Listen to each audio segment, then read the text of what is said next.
अस्सलाम वालेकुम। खुसूसी दिन है और खुसूसी ट्रांसमिशन जारी है। एक मरतबा फिर आपके सामने हाजिर हैं। जनाबे वाला, इस वक्त तक कोई सूरत हाल नहीं है कि ईरान की टीम जो है वो पाकिस्तान का दौरा कर रही हो। जो उनके स्पीकर हैं असम्बली के कालिबॉफ साहब, उन्होंने कहा है कि बदकिस्मती से अमेरिका ने मुज़ाकरात की टेबल को सरेंडर की टेबल बना दिया है और ईरान सरेंडर की टेबल पर नहीं बैठ सकता।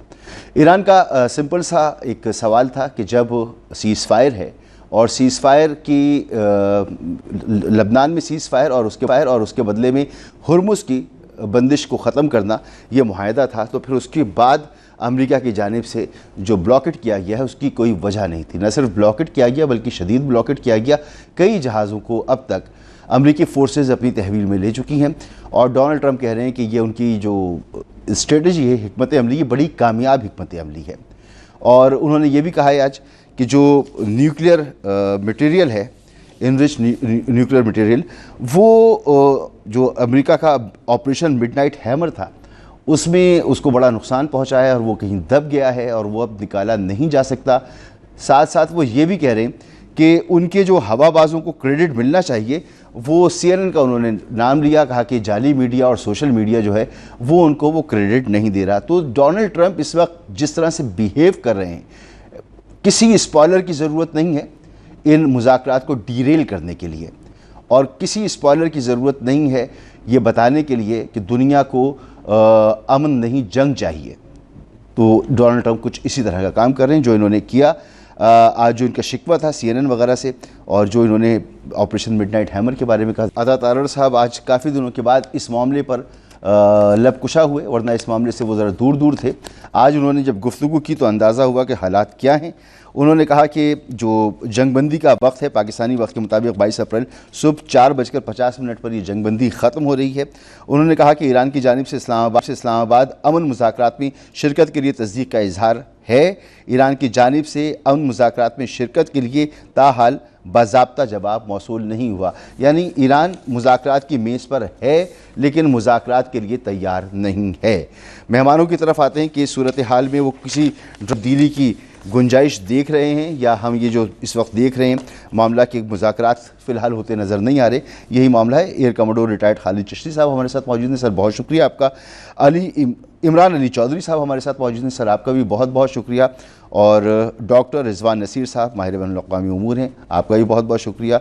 इमरान अली चौधरी साहब साबिक़ सिफारतकार हैं और कई ममालिक में आपने सिफारतकारी की है। आप तीनों का बहुत शुक्रिया, आप तशरीफ़ लाए। इमरान अली चौधरी साहब, ऐसे मौक़ों को हम किस तरह से एनालाइज़ कर सकते हैं जो इस वक्त सिचुएशन ईरान और अमेरिका के कॉन्फ्लिक्ट में है और पाकिस्तान उसका एक सहूलतकार है, सालिस है और हम टेबल सजाए बैठे हैं। एक फ़रीक़ जो है वो आने की बात कर रहा है, सख्त शराइत के साथ आने की बात कर रहा है, दूसरा कह रहा है कि इन सख्त शराइत के साथ हम नहीं बैठेंगे। असल में जी सारी चीज़, शुक्रिया मसूद, सारी चीज़ नेवल ब्लॉकेड की है। नेवल ब्लॉकेड एक हमें पसंद आए या ना आए वो ईरान को हर्ट कर रहा है और नेवल ब्लॉकेड का इस वक्त होना गलत है। जबकि आप किसी अमन की तरफ आना चाहते हैं, ये बिल्कुल गलत पॉलिसी है और उस पर आपने जहाज़ पकड़ना शुरू कर दिए हैं, उनको TV पे लाना शुरू कर दिया, तो ये मुनासिब नहीं है। बाकी जो ट्रंप साहब की बातें हैं जो आप सुनवा रहे थे वो सारी अपने डोमेस्टिक ऑडियंस के लिए हैं। वो बताना ये चाहते हैं मैं जीत गया, उनको ट्रॉफ़ी चाहिए, वो तो सारी टॉलरेट हो सकती हैं। लेकिन नेवल ब्लॉकेड एक ऐसी चीज़ है जो कि जिसके साथ ईरान शायद बातचीत की टेबल पे ना आए। ठीक है। और जनाब डॉक्टर रिजवान साहब, ऐसी सूरत में आलमी बिरादरी का हो सकता है। पाकिस्तान ने तो बड़ा जी गुर्दा दिखाया, पाकिस्तान ने तो बड़ी मेहनत की, पाकिस्तान तो अभी भी मेज़ सजाए बैठा है। क्या किसी तरह का दबाव डोनाल्ड ट्रंप और ईरान पर हो सकता है कि वो मुज़ाकरात के लिए हाँ कर दें?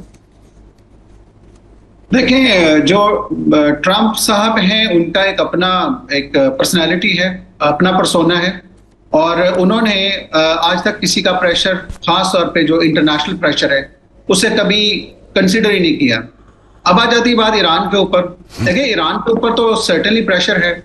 ईरान अपनी हर चीज खो चुका है। ईरान के पास सिर्फ एक है, वो रेजिलियंस है कि उसने इस चीज को लड़ना है और अपनी जो उनकी डिमांड्स हैं उनको पूरा करवाना है। इंटरनेशनली अगर आप देखें डेवलपमेंट्स बहुत तेजी से हो रही हैं। चाइना, जिसको हम देख रहे थे कि चाइनीज फॉरेन मिनिस्ट्री की स्टेटमेंट आती थी, अब आज देखें प्रेसिडेंट कल बल्कि सुबह मॉर्निंग में प्रेसिडेंट शी जिनपिंग की कॉल में काफी तफसीलन गुफ्तगू हुई है मोहम्मद बिन सलमान जो हैं क्राउन प्रिंस KSA के, और डिस्कशन यही हुई है कि इसमें जो खास तौर पर स्ट्रेट ऑफ हॉर्मुज अफेक्ट कर रही है रीजन को, उसके ऊपर क्या करना चाहिए। और चाइनीज फॉरेन मिनिस्टर ने आउटराइटली कहा है कि ये जो ब्लॉकेड है इसको उठाना चाहिए। और उसके साथ पैरेलल आपने देखा होगा कि जो वार टाइम नैरेटिव है उसका अमेरिका पे बहुत ठीक ठाक किस्म का प्रेशर आ गया है। जो लेबनान में जंगबंदी हुई है, मैं ये समझता हूं उसके पीछे खास तौर पे जो हंगरी में नई गवर्नमेंट आई है, उन्होंने वाजे तौर पे कहा है कि अगर नेतन्याहू ट्रैवल करते हैं तो हम उन्हें अरेस्ट कर लेंगे। उसके बाद स्पेन के जो प्राइम मिनिस्टर हैं पेड्रो, उन्होंने भी कहा है कि अगर हम आयरलैंड और स्लोवेनिया के साथ मिलकर यूरोपियन यूनियन के अंदर एक तहरीक चलाते हैं कि हमें इसराइल को हर तरह की कॉपरेशन बंद करनी है, तो इसका मतलब यह है कि जनाब इसराइल वॉर टाइम नैरेटिव में बड़ी बुरी तरह से हारा है। ट्रंप साहब इसलिए अकेले खड़े हैं जनाब, नेटो भी साथ नहीं है।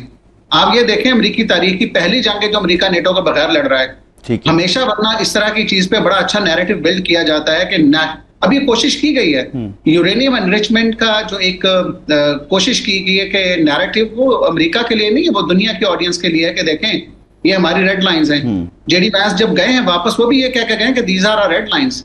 तो मैं समझता हूं अगर ईरान को मुज़ाकरात की टेबल पे लाना है, दो तीन चीजें बड़ी वाज़ेह हैं। एक, उनको अश्योरेंस चाहिए कि दोबारा से सीज फायर की वायलेशन नहीं होगी।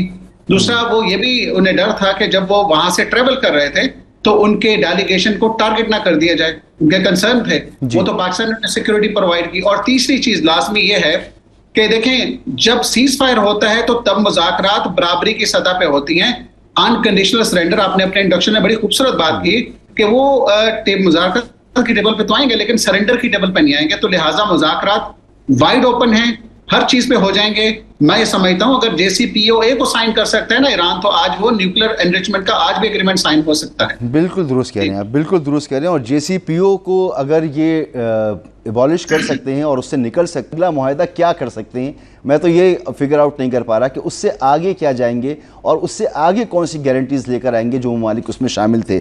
मगर सर इससे पहले कि मज़ीद हम इसको डिग आउट करें, एयर कमांडर साहब ये फरमाइए कि आबनाए हुर्मुज़ पर ईरान का कंट्रोल है। फ़ौजी नुक्ता निगाह से ये ब्लॉकेड अगर खुदा न ख्वास्ता मुज़ाकरात नहीं होते तो ये ईरान के लिए कितना बड़ा दर्द-ए-सर होगा या ईरान के लिए इससे निपटना आसान होगा?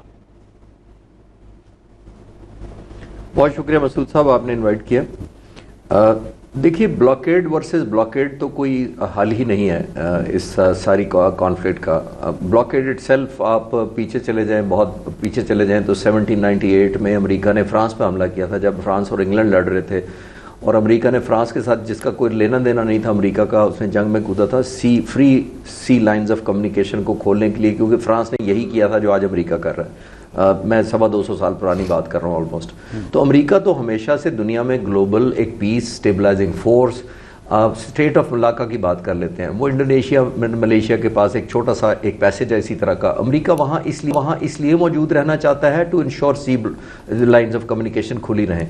एक तरफ आप सी लाइंस ऑफ कम्युनिकेशन दुनिया में खुलने की गारंटियाँ देना चाहते हैं या इंश्योर कराना चाहते हैं कि मेरी प्रेजेंस इसलिए ज़रूरी है कि सी लाइंस ऑफ कम्युनिकेशन खुली रहें, दूसरी तरफ आप खुद ब्लॉकेट कर रहे हैं। दूसरा, मिलिट्री पॉइंट ऑफ व्यू से, क्योंकि आपने पूछा तो मैं वर्स करता हूँ। देखिए, जब सीज फायर हो जाए तो फिर आप जंग का कोई भी अमल नहीं कर सकते, तो blockade itself act of war है एज पर इंटरनेशनल लॉ। तो जब कैसे हो सकता है कि एक तरफ आप सीज फायर भी कर रहे हैं और एक तरफ आप एक्ट ऑफ वॉर भी कर रहे हैं। ईरान ने जेस्चर बहुत अच्छा दिखाया था जब उसने सील स्टेट ऑफ हॉर्मुज़ का खोल दिया था, इसका मतलब है अमेरिका को भी एक गुडविल जेस्चर देना चाहिए था, नंबर 1। दूसरी बात एक ऐसा है कि हम कोई मिसप्रसीव ना करें कि ब्लॉकेड खोलने का मतलब कोई गेट खोलना था, कोई ताला खोलना था। वो रैंडमली पेट्रोलिंग कर रहे हैं, उनके बोट्स और डिस्ट्रॉयर्स हैं, वो बेसिकली चेक एंड बैलेंस कर रहे हैं। आपने सिर्फ सिंबॉलिकली एक अनाउंसमेंट करनी थी कि हम भी पुल बैक कर रहे थे। शिप को 10 किलोमीटर पीछे ले जाना कोई बहुत बिग डील नहीं है, क्योंकि इतना बड़ा इंटरनेशनल समंदर है। तो आई थिंक वो जेस्चर वर्सेस जेस्चर ही होना चाहिए था। जब आप ये कहेंगे कि ना सिर्फ अपने ब्लॉकेड अमेरिका ने ख़त्म नहीं किया, बल्कि कल उन्होंने एक बहरी जहाज़ को पकड़ा, और रिपोर्टेडली मैं मीडिया पर था, मुझे टाइम नहीं मिला वेरीफाई करने का, पता लगा कि उन्होंने सेकंड भी पकड़ा है। तो अगर आपने एक शिप पकड़ा है और वो भी चाइना से आ रहा था, दूसरी बात एक और किया आपने कि जब उसको कब्जे में लिया है, उसका डिस्ट्रॉय किया इंजन या डैमेज किया, उसके बाद आपने वीडियो रिलीज की है। और इसको मैं कह रहा हूं शाम से कि ये adding insult to the injury है। जब आप एक इंसल्ट ऐड कर देते हैं मिलिट्री एक्शन के अंदर, जिस तरह इन्होंने आयतुल्लाह खामनाई को शहीद करके 50 लोगों को शहीद किया गया था, वो इंसल्ट और तकलीफ थी। जंग हर तकलीफ तो सबके लिए होती है, लेकिन उसके अंदर एक एंगर ऑफ ह्यूमिलेशन आप ऐड कर देते हैं, एक हेट का, नफरत का एलिमेंट ऐड कर देते हैं, तो वो और ज्यादा एस्केलेशन लेडर का क्रॉस कर जाती है। तो ये जो इसको जंग को रोकने की बजाय इन दिनों में चाहिए था कि दोनों साइडों ने 40 दिन तक कोशिश कर ली एक दूसरे को नीचा दिखाने के लिए। जो मिलिट्री माइट था दोनों ने दिखा दिया, दोनों मिलिट्री ऑब्जेक्टिव अलग बात है, शायद अभी शायद टाइम ना हो डिस्कस करने का, लेकिन इस वक्त अमेरिका को चाहिए था कि कोई भी वॉर रिलेटेड एक्ट या ऐसे ऑफेंसिव पोस्टिंग भी ना करता, ताकि कंक्लूजन की तरफ जा सके। लेकिन प्रॉब्लम यह है कि अमेरिकन प्रेसिडेंट डोमेस्टिक और इंटरनेशनल पॉलिटिक्स के अंदर और domestic economy versus international economy में डिवाइडेड है। वो सुबह बात करते हैं इंटरनेशनल इकोनॉमी पर स्टेबलाइज करने के लिए, शाम को अपने लोगों को खुश करने के लिए और बयान दे देते हैं। तो इस तरह नहीं होता। आई थिंक ये ऑप्टिक्स से निकलना पड़ेगा, ईगो से निकलना पड़ेगा, और ये नैरेटिव और परसेप्शन से निकलना पड़ेगा, तभी सीज़फायर की तरफ मिलिटरीली आ सकेंगे। ठीक है इमरान साहब, अब जब ब्लॉकेड अमेरिका ने तो ईरान के लिए स्ट्रेट ऑफ हॉर्मुज़ को मज़ीद बंद कर देने का तो उसने जवाब पैदा कर दिया है। आप अगर ईरान के जहाज़ रोकेंगे तो वो पूरी दुनिया के जहाज़ रोक देगा, पूरी दुनिया प्रॉब्लम में आएगी, ऑयल प्राइसेस ऊपर जाएंगी। ये सूरत हाल हम कई मरतबा डिस्कस कर चुके हैं। न सिर्फ इतना बल्कि ये कि रेड सी भी बंद कर देंगे, बाबुल मंदब भी बंद कर देंगे। तो फिर क्या अमेरिका इसका कोई तोड़ निकाल पाएगा, इसको बर्दाश्त कर पाएगा, दुनिया इसको बर्दाश्त कर पाएगी? अमेरिका के लिए असल दर्द सर तो यही था कि दुनिया में ऑयल प्राइसेस ना बढ़ें, कमोडिटी प्राइसेस ना बढ़ें। ये आपकी बात बिल्कुल ठीक है। अमेरिका के पास इस दर्द सर का इलाज सिर्फ एक होगा कि वो बहुत बुरी तरह ईरान की बॉम्बिंग, एक्सट्रीम बॉम्बिंग शुरू करेगा। लेकिन मेरा अपना अभी ख्याल है, मुझे उम्मीद है कि जितने घंटे रहते हैं इसके अंदर कोई ना कोई सूरत ऐसी निकल आएगी कि दोनों डेलीगेशंस आ जाएं और बातचीत हो जाए। यही पाकिस्तान के लिए, यही दुनिया के लिए बहुत बहुत अच्छी पॉलिसी है। ईरान को भी थोड़ा सा कंसिडर करना चाहिए। लेकिन ये बात बिल्कुल ठीक है कि आप इतना बड़ा जेस्चर दिया, ईरान ने जब स्ट्रेट्स ऑफ हॉर्मुज़ को खोला तो आपने नेवल ब्लॉकेट कर दिया, उनकी शिप्स पकड़ ली ईव पे। आप पीछे कर लें जिस तरह सर बता रहे हैं कि थोड़ा पीछे आ जाएं और कह दें कि जी in the spirit of talks, मैं उनको चांस देने के लिए वी आर शोइंग जनरॉसिटी। सारी दुनिया आपको, अमेरिका को प्रेज भी करेगी। बिल्कुल बिल्कुल। और अब अगर ये सूरत हाल बनती, पहले भी तो यही मसला था ना कि ऑयल प्राइसेस ऊपर जा रही थी और स्ट्रेट ऑफ हॉर्मुज़ बंद थी, सब परेशान थे। पाकिस्तान में देखें तवील तरीन लोड शेडिंग शुरू हो चुकी हैं, ये मामला मज़ीद बढ़ेगा। पाकिस्तान, इंडिया में लाइनें लगी हुई हैं, चीन इससे परेशान होगा।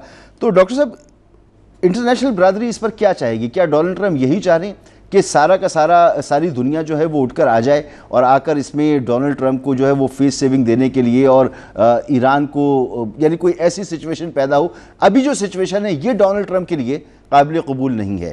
तो क्या चाह क्या रहे हैं वो? ज़रा इस पर थोड़ी रोशनी डालिएगा। लेकिन एक ब्रेक के लिए मुझे कहा जा रहा है, ब्रेक के बाद।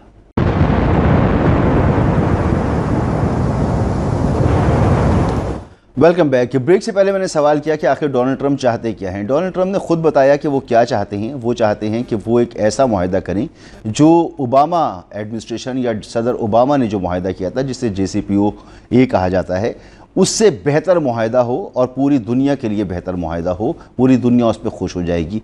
ये तो चाहते हैं डोनाल्ड ट्रंप, लेकिन मैं ये फिगर आउट नहीं कर पा रहा कि और उस मुआहदे से बेहतर और क्या, सिवाय इसके कि एक सरेंडर डॉक्यूमेंट रख दिया जाए ईरान के सामने, वो उसके ऊपर साइन कर दे, वही उससे बेहतर हो सकता है। डॉक्टर साहब, आप इसको फिगर आउट कर सकते हैं कि क्या चाहते हैं डोनाल्ड ट्रंप? JCPOA से अच्छा मुआहदा करना चाहते हैं, कैसे? आप कहते हैं कि डोनाल्ड ट्रंप क्या चाहते हैं, तो मैं ये कहूंगा कि डोनाल्ड ट्रंप जो है एक ऑनरेबल एग्जिट चाहते हैं इस स्टेज पे, क्योंकि मिड टर्म की वजह से उन पे ठीक ठाक किस्म का प्रेशर है और जिस इंटरनल ऑडियंस को वो खुश करने पे लगे हुए थे वो इंटरनल ऑडियंस अब खुश नहीं हो रही।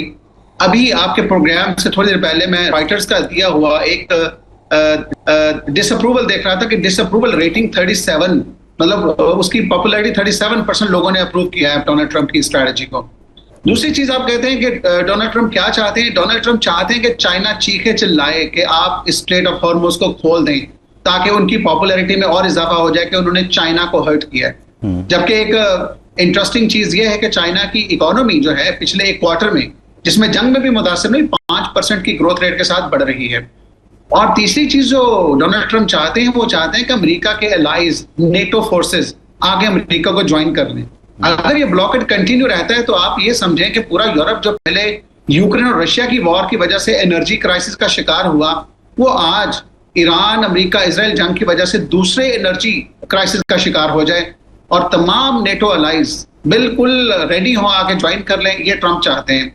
और तीसरी चीज वो ये चाहते हैं, वो ये जो आपने उसमें भी बताया कि वो अपनी पॉपुलैरिटी देखें। अभी जेसीपीओ की बात की आपने, JCPOA था, मैं समझता था वो एग्रीमेंट इतना अच्छा था अमेरिका के इंटरेस्ट में, जिसमें ईरान ने कंप्लीट कंप्लायंस की थी इंटरनेशनल एटॉमिक एनर्जी एजेंसी को, अपनी तमाम फैसिलिटीज ओपन कर दी थी, कैमरास लग गए कि आप एक इंस्पेक्ट करें।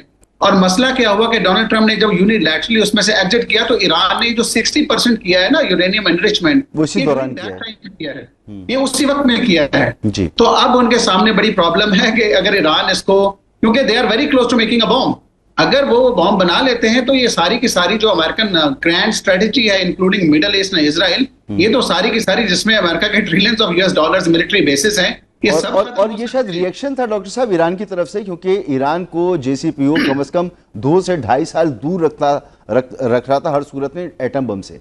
और ये एक रिएक्शन था कि वो मुआहदे से निकले, उन्होंने उनके फंड्स रोक लिए, उनके जो फ्रीज एसेट्स थे उनको फिर जो डीफ्रीज किए तो उनको फ्रीज कर दिया। तो ये रिएक्शन था कि उन्होंने इनरिचमेंट किए। देखें, रिएक्शन भी था और उन्होंने इस चीज को जस्टिफाई कर दिया कि देखें जब ईरान ने कंप्लाई किया तो आपने ऑनर नहीं किया। मैं ये समझता हूं जो एग्रीमेंट्स किए जाते हैं जिसमें गारंटीज होती है ना, खासतौर पे इंटरनेशनल रजीम्स हैं, इंटरनेशनल एटॉमिक एनर्जी एजेंसी, ये बड़ी ट्रांसपेरेंट चीज होती है। इसमें वो थर्ड पार्टी थे और अगर ईरान उसमें से निकलने के बाद आज ईरान इस दहाने पे खड़ा, अमेरिका का कंसर्न ये नहीं है स्ट्रेट ऑफ हॉर्मुज, ये तो खुल जाएगी। उनका कंसर्न ये है कि अगर ईरान यूरेनियम एनरिचमेंट पे हमारे साथ एग्रीमेंट नहीं करता और अगले चंद महीनों में एटम बम बना लेता है तो हम क्या करेंगे, या इजराइल क्या करेगा। इनकी तो सारी की सारी स्ट्रेटेजी मिडिल ईस्ट के ऊपर है, वो इसको रोकने के लिए है। आप कोई भी एडमिनिस्ट्रेशन उठा के देख लें पीछे, वो जो ओबामा एडमिनिस्ट्रेशन थी, उसके बाद बाइडेन एडमिनिस्ट्रेशन थी, उसके बाद ट्रंप एडमिनिस्ट्रेशन थी, सबकी एक ही राग अलापते हुए आवाज आती है कि no, do not do it to Iran. वो वार्न करते रहे। तो मैं समझता हूं कि इस टाइम स्ट्रेट ऑफ हॉर्मुज बड़ी सरदर्दी है, उससे भी बड़ी सरदर्दी है कि ईरान यूरेनियम एनरिचमेंट के ऊपर एग्री करेगा या नहीं करेगा। इसके ऊपर मैं फिर एक बात वही बात करूंगा कि ईरान को इज्जत पहले चाहिए, बाद में नेगोशिएशन करें। इस चीज को मेरा ख्याल ट्रंप एडमिनिस्ट्रेशन अंडरस्टैंड नहीं कर रही। और मेरे ख्याल में 27 फरवरी तक ईरान दोबारा से इस पर एग्री कर चुका था कि वो यूरेनियम इनरिच नहीं करेगा, और इसका एक तस्फिया IAEA के प्लेटफॉर्म के तहत वो कुछ ना कुछ उसका हल उस पर राजी भी था और अभी भी शायद राजी हो जाएगा। लेकिन उसका जो मिसाइल प्रोग्राम है वो भी हाथों में कटक रहा है। जब ये JCPOA ख़त्म हुआ तो मिसाइल प्रोग्राम को ही उन्होंने कहा कि आप मिसाइल प्रोग्राम के जरिए अपना न्यूक्लियर प्रोग्राम आगे बढ़ा रहे हैं, कि आप वॉरहेड ले जाने की सलाहियत हासिल कर रहे हैं।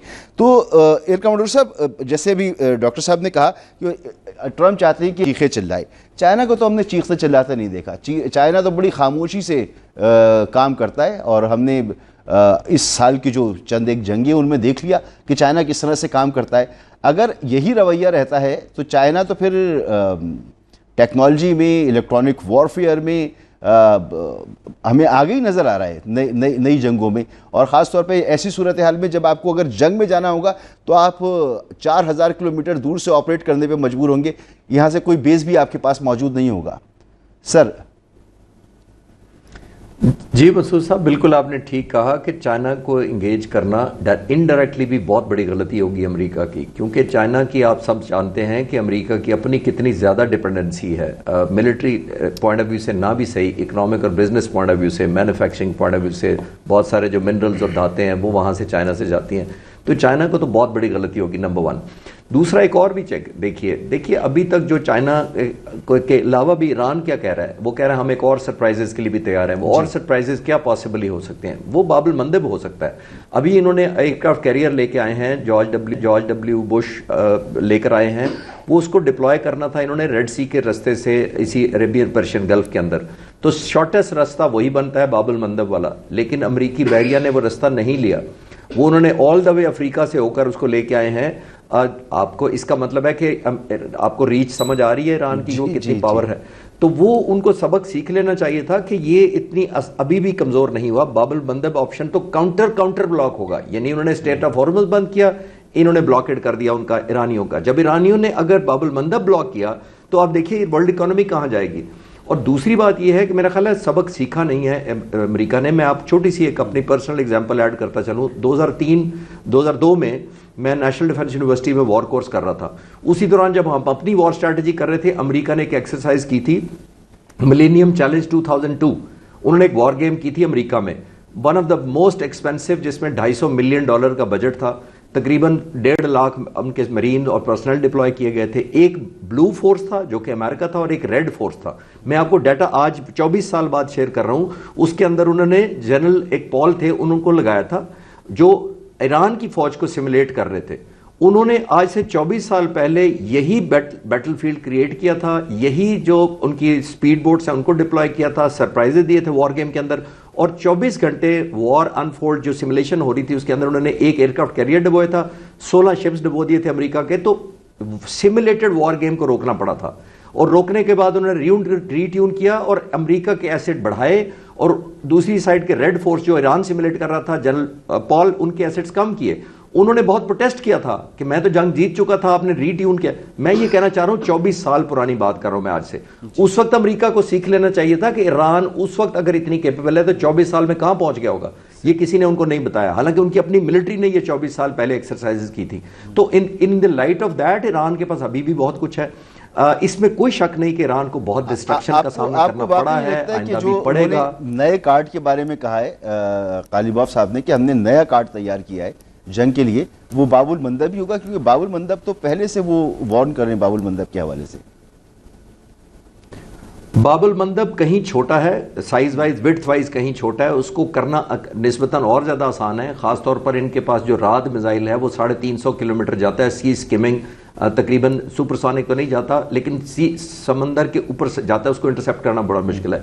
500 किलोग्राम का वॉर हेड लेकर जाता है, ज़रा विजुलाइज करें। उसके बाद उनके पास एक नूर मिसाइल है जो चाइना के एक अपग्रेडेड मिसाइल की वर्जन है, वो तकरीबन वो इसी स्पीड पर जाता है, बट वो ऑब्वियसली रेंज उसकी कम है। मैं कहना ये चाह रहा हूँ कि ईरान के पास अभी भी कई वेपन्स, मैं जो स्टडी के मुताबिक जानता हूँ, वो अभी उसने अनलीश नहीं किए। बाबुल मंदब वाला बहुत बड़ा एक प्रेशर, एक काउंटर ब्लॉकेड होगा जो दुनिया को फिर समझ आएगी शायद कि इकोनॉमी जिस तरह क्लैम्प करेगी, ऑलरेडी कहां पहुंच चुकी है, ऑयल प्राइसेस, स्टॉक मार्केट्स। और वीकेंड्स पे आपने देखा प्रेसिडेंट ट्रंप इसको फिर बयान सख्त कर देते हैं, वीक डेज में कम कर देते हैं ताकि स्टॉक मार्केट से वो, आई थिंक वो बिजनेस मैनिपुलेट कर रहे हैं। स्ट्रैटेजी के तौर पर इसको करेंगे तो ऑप्टिक्स से निकलना पड़ेगा सीज फायर के लिए। अभी भी ये समझा जा रहा है कि अब अमेरिका में स्टॉक मार्केट खुलेगी और फिर उसके बाद ट्रेडिंग हो जाए, तो हो सकता है कि डोनाल्ड ट्रंप जो हैं वो उनके बयानात भी तब्दील हो जाएं, अब तक के जो बयानात हैं उससे मुख्तलिफ बयान आ जाएं, तो ये भी कहा जा रहा है। तो इमरान अली साहब, हाल में आप क्या देख रहे हैं कि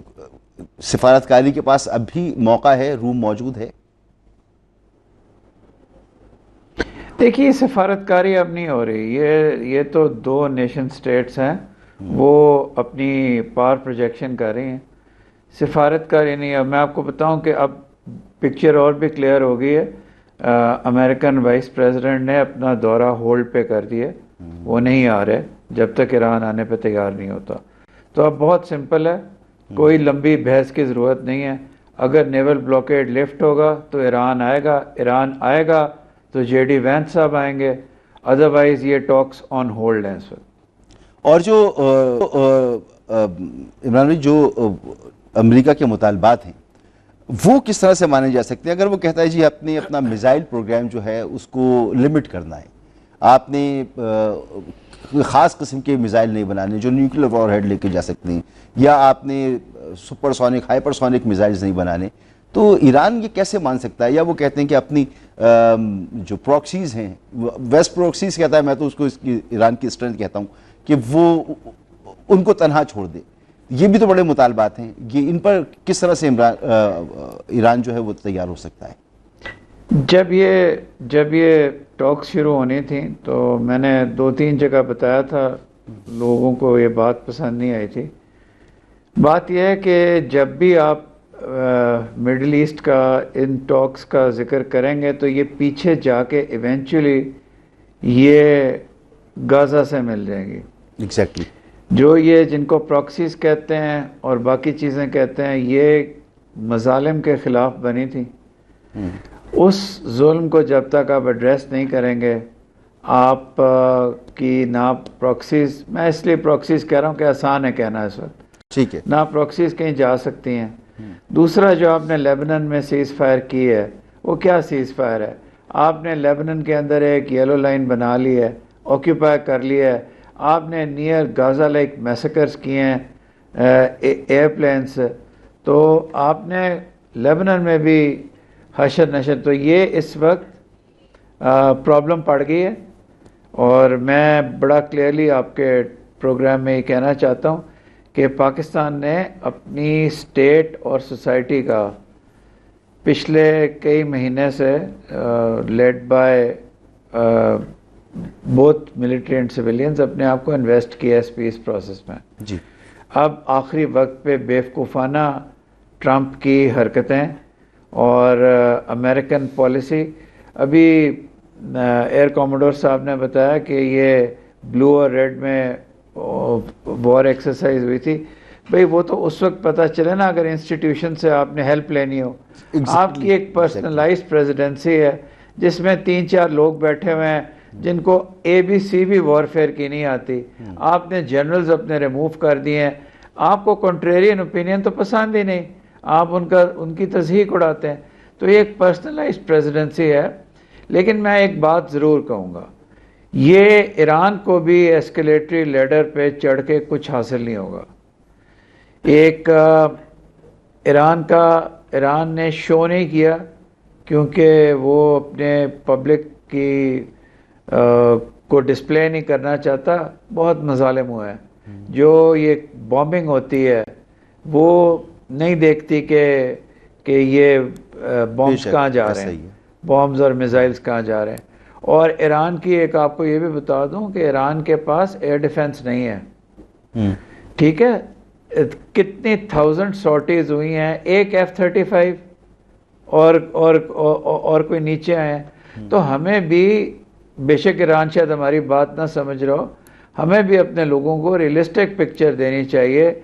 हमने ईरान की ट्रायम्फलिज्म की बहुत ज़्यादा किया है। ईरान है सफर्ड देयर और ब्रदरली कंट्री, और हमारा मोटिव इस डिस्कशन में जाने का ईरान को सेव करना था। बेशक।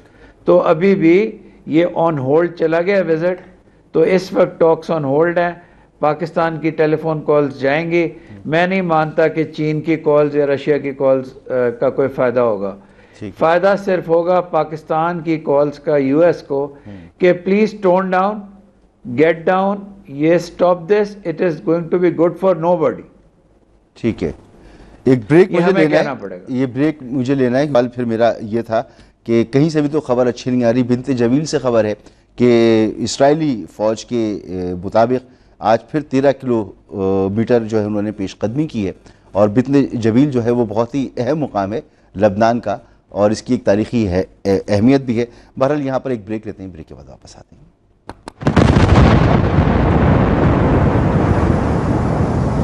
Welcome back. हम जानते हैं कि ईरान ने बड़ा नुकसान उठाया है 40 दिन की जंग में, और दोबारा से जंग शुरू होगी तो उसका और भी नुकसान होगा। लेकिन हम प्रेज़ करते हैं ईरान को कि 40 दिन तक वो जिस बहादुरी के साथ खड़ा रहा और उसने अपनी बका की जंग को जिस तरह से लड़ा, तस्वीराती तौर पर, स्ट्रेटजिक तौर पर उसकी तारीफ़ की जाती है। डॉक्टर साहब, सिफारतकारी नहीं हो रही जैसे इमरान अली साहब ने कहा। अब लबनान में भी सीज़ फायर ख़त्म हो चुका है। बिन्त जमील के इलाके में फिर पेशकदमी कर रही है इसराइली अफवाज। तो अब आज ख़त्म हो जाएगी सीज़ फायर की मोहलत भी, और डोनाल्ड ट्रंप ने कहा है सीज़ फायर की मोहलत बढ़ाएंगे भी नहीं।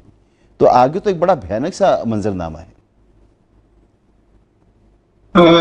मसूद साहब देखें, एक चीज तो इम्पोर्टेंट है कि अभी अमेरिकन प्रेसिडेंट का बयान आया था कि इसराइल अब वायलेशन नहीं करेगा। आपने खुद ही ये न्यूज ब्रेक की है कि इसराइल ने वायलेशन कर दी है और उसके लेबनान में जो हमले हुए हैं। अब ये चीज है, देखें, जब अम्बेसडर साहब ने जो बात की, ये बात बिल्कुल दुरुस्त है। वो सफारतकारी जिसकी दुनिया आदी है, सफारतकारी का मतलब होता है बातचीत हो रही होती है, ट्रस्ट का एनवायरनमेंट होता है।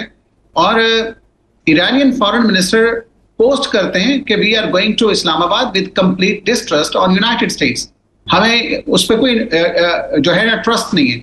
मैं ये कहता हूं इसमें थोड़ी सी एक चीज है कि यहाँ पे दोनों पार्टीज को, डोनाल्ड ट्रंप एंड ईरान, दोनों को नीचे आना चाहिए थोड़ा सा, क्योंकि जब सफारतकारी को जगह देंगे तो कोई ना कोई एग्रीमेंट होगा। अभी आपने जो बात की है ना, देखें, एक वॉर स्ट्रेटजी, एयर कमोडोर साहब बैठे हैं, वो बेहतर बता सकते हैं, लेकिन लेबनान और उसमें आप देखें हिजबुल्ला, हमास, हुदी, तमाम जिन्हें एक्सेस ऑफ रेजिस्टेंस हैं, उनको सबसे पहले इन्होंने खत्म किया कि जब इनका प्लान बहुत पुराना था। अब वो जब खत्म कर दिया है, ये इनकी कैलकुलेशन में नहीं था कि ईरान एक हफ्ते से ज्यादा या 10 दिन से ज्यादा आगे जाएगा, क्योंकि इनके सामने वो सारी की सारी कैलकुलेशन थी कि रजीम चेंज हो जाएगा, हम नया पपेट गवर्नमेंट बिठा देंगे और उसके बाद जो हमारे ऑब्जेक्टिव्स हैं वो अचीव हो जाएंगे। अब इसके ऊपर अभी मैं वही बात कर रहा था कि अमेरिका कंफ्यूज्ड है। कंफ्यूज्ड ये है कि डोनाल्ड ट्रंप जो प्रेसिडेंसी को, मेरा ख्याल है कि एक उसकी जो ग्रेस होती है उसको भी नहीं सामने रखते, और एक चीज ट्वीट करते हैं उसके अगेंस्ट दूसरी चीज ट्वीट कर देते हैं। तो मैं समझ रहा हूं इस चीज में, मुझे लग रहा है जैसे डेडलाइन खत्म हो रही है तो ये थोड़ी और एक्सटेंड हो जाएगी। अभी डोनाल्ड ट्रंप साहब का बयान आ गया कि we may go to war again. अगर वॉर को दोबारा जाना होता तो डेडलाइन के फौरन बाद खामोशी से चले जाते हैं। मुझे यूं लग रहा है कि एक्सटेंशन और हो जाएगी, थोड़ा और टाइम दिया जाएगा, और उसमें मैं ये समझता हूं जब सीज फायर की एक्सटेंशन हो रही है ना, इसमें बहुत सारी चीजें निकल आएंगी। पाकिस्तान बीइंग मीडिएटर दोनों पार्टीज को कन्विंस कर लेगा। एम्बेसडर साहब ने भी बात की, कन्विंस कर लेगा, और मेरा ख्याल है अमेरिका को सिर्फ पाकिस्तान की बात ही समझ आएगी कि जनाब अब आपके पास और कोई चारा नहीं है, क्योंकि अगर आपने टेबल पे आना है तो इन चीजों पे थोड़ा सा ना देखें टेबल पे क्या होता है, वो तो टेबल पे आकर पता चलेगा। लेकिन वंस अगेन अमेरिका को अपनी जो गन पॉट डिप्लोमेसी है ना, इसको थोड़ा कंट्रोल करना पड़ेगा। ठीक है, तो अगर सीज फायर बढ़ता है एयर कमांडर साहब, तो आप, हम भी उम्मीद लगाए तो बैठे में कि मुज़ाकरात शायद हो जाएं और कोई हल निकल आए। अगर सीज फायर बढ़ता है तो फिर सूरत हाल कुछ और होगी। इस वक्त जो सूरत हाल नज़र आ रही है उससे मुख्तलिफ हो जाएगी। सर जी, मेरा ख्याल यही है, पहली बात तो ये है कि अभी जिसको कहते हैं होप फॉर द बेस्ट, तो यही है कि सब कन्वर्ज करके आ जाएं। लेकिन नहीं हुआ तो मेरी एनालिसिस में ये एक और रिक्वेस्ट जाएगी पाकिस्तान की तरफ से फॉर्मली टू प्रेसिडेंट ट्रंप, जैसे हमारे प्राइम मिनिस्टर ने पहले सीज फायर का कहा था, मुझे लगता है एक और सीज फायर की एक्सटेंशन की जाएगी, जो प्रेसिडेंट ट्रंप पॉसिबली अगर नहीं हुआ तो मान लेंगे, क्योंकि और उस दौरान पॉसिबिलिटी है कि अमेरिका को कन्विंस किया जा सके कि जब तक आप स्टेट ऑफ हॉर्मुज़ के काउंटर ब्लॉकेड नहीं ख़त्म करेंगे तो चीज़ें स्मूथ नहीं होंगी। तो आई थिंक दोबारा शायद राज़ी किया जा सके कि ईरान स्टेट ऑफ हॉर्मुज़ का कब्जा छोड़ दे और स्टेट ऑफ हॉर्मुज़ के अगेंस्ट जो उन्होंने काउंटर ब्लॉकेड किया वो अनडू किया जाए। पॉसिबिलिटी यही मुझे नज़र आती है। हाउएवर, जिस तरफ आप इशारा कर रहे हैं कि ये ईगो से हटना पड़ेगा, मैं जंग, obviously being a former fighter pilot, मैं तो नहीं रिकमेंड करूंगा कि जंग कंटिन्यू रहनी चाहिए, मैं तो पीस की तरफ मैं कह रहा हूं। लेकिन ये मैं कह सकता हूं कि ये जंग खुदा ना खास्ता ये दोबारा शुरू हो जाती है तो दोनों की तरफ कुछ नहीं है, दोनों का नुकसान बहुत हो चुका है। और अगर ये एक्सटेंड हुई तो 10 दिन, 20 दिन, 30 दिन के बाद हम ही सारे दोबारा बैठे